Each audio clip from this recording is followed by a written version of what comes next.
Okay, so now I'm going to give you a chance to do this. So I got a data set here.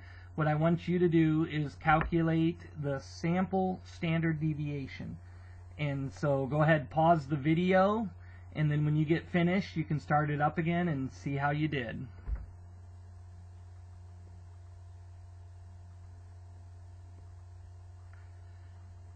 Okay, so let's see how you did on this here. So you gotta first find the number of values. So always start by finding the number of values n, and in this case that's 7, and then you find the mean of the values, the average of the values. So what I'm going to do is I'm going to add the values together.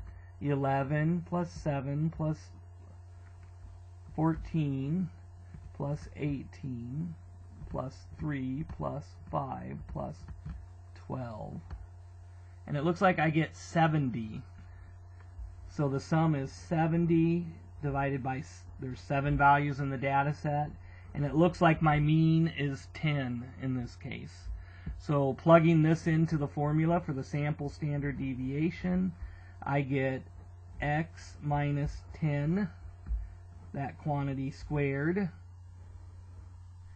Divide this by 7 minus 1. And then I'm going to take the square root of this. Okay, so now before I do my table here, I'm going to put a light circle, and then I'll do the 7 minus 1 here and get 6 and take the square root. And now, to get this top portion, I'm going to make a table here where I list out my x values.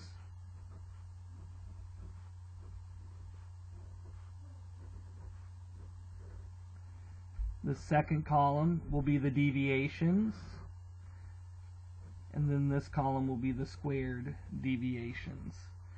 Okay, so my mean is 10, so this is 1 above the mean, 3 below, 4 above, 8 above, 7 below, 5 below, and 2 above. Okay, so the mean's the balance point, so these need to balance each other out. So I get negative 3, negative 7, negative 5, that's negative 15. So this is 12, 14, positive 15, so they do cancel each other out, leaving me with 0. So that means I'm on the right track here. So for this column, I'm going to square these deviations, and that's going to make them all positive. So 1, 9, 16, 64, 49, 25, and 4. So now we add the deviations up. So that's 10, 26, 64, 49, 25, and 4. So it looks like I get 168. So this sum here goes up into here, 168. And now I just take 168 divided by 6. Looks like I get 28, and then I take the square root of the answer, and this is going to round to 5.3. 5.3. And that is how you calculate the standard deviation. So if you got it there, good job. This is not a trivial calculation, is it? It's a pretty good size calculation. If you didn't, then some things to look out for is maybe did you get the mean up here and the n down below? If you switch those two around, that'll mess things up. That's one nice thing about this, because if you switch those two around, this will usually this will not turn out being 0, and you'll catch that something's wrong. So it's always good to check this down here. And then when you square them, you got to make sure you square them. Sometimes, like when you square negative 3, you might put a 6 You might multiply it by 2 or double it instead of square it.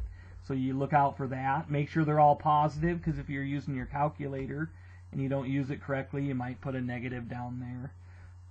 So those are all things that can cause some problems. But this is a nice procedure. This is a really nice way of doing it that takes you from finding n and x bar to putting it in the formula to doing the table, plugging it back in, and getting the answer.